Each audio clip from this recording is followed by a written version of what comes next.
নারীকে কেউ কোনোদিনও বিয়ে করেনি, বিয়ে করেছে তার গায়ের রং, উচ্চতা ও দৈহিক গড়নকে।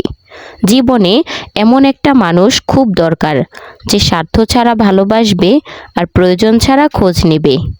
দেহের মৃত্যু হলে সবাই কাঁদে, কিন্তু মনের মৃত্যু হলে কেবল নিজেকেই কাঁদতে হয়। তুমি যাকে ভেবে কষ্ট পাও সে কিন্তু তোমায় ছাড়াই হেসে বেড়াচ্ছে। কিছু মানুষ বেটার কাউকে খুঁজতে গিয়ে বেস্ট মানুষটাকেও হারিয়ে ফেলে। জীবনে এমন কিছু মানুষ থাকে যাকে কখনো ভোলা যায় না। শুধু হাসলেই একটা মানুষ কখনো সুখী হতে পারে না। এমন কিছু কিছু হাসি আছে যা কাউকে আড়াল করার জন্য হলেও হাসতে হয়। অপমান সহ্য করা যায়, কিন্তু অবহেলা সহ্য করা যায় না।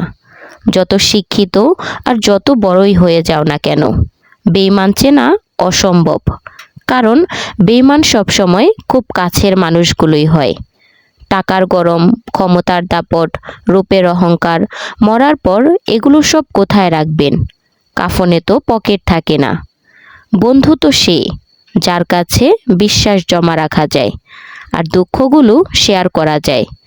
টাকা থাকলে পৃথিবী কেনা যায়, আর টাকা না থাকলে পৃথিবী চেনা যায়। মানুষ এখন মিথ্যাটাকেই বিশ্বাস করে, কারণ সত্যিটাকে প্রমাণ করতে হয়। যার মাথায় একবার টাকার আর ফ্যামিলির টেনশন ধরে গেছে, তার বুকে আর প্রেমেরই স্থান থাকে না। মানুষ বড়ই আজীব। ছোটবেলা পুতুলকে মানুষ ভেবে খেলে, আর বড় হলে মানুষকে পুতুল ভেবে খেলে। অল্পতেই যে খুশি, তার আবার দুঃখ কিসের? যদি বুঝতে পারো কেউ তোমাকে এড়িয়ে চলছে, তাহলে তাকে বিরক্ত না করাই ভালো। যে মনের গভীর থেকে ভালোবাসে, সে দেহ বা টাকার পিছনে ছুটে না। জীবনসঙ্গী বাছাইয়ে একটু ভুল হলে সব শেষ। জীবনের সবচেয়ে গুরুত্বপূর্ণ জায়গায় আপনি হেরে গেলেন। মানুষ কষ্ট ভুলতে পারলেও অপমান ভুলতে পারে না। তাই সে মানুষটা ফিরে আসলেও আর তার কাছে যাওয়া যায় না।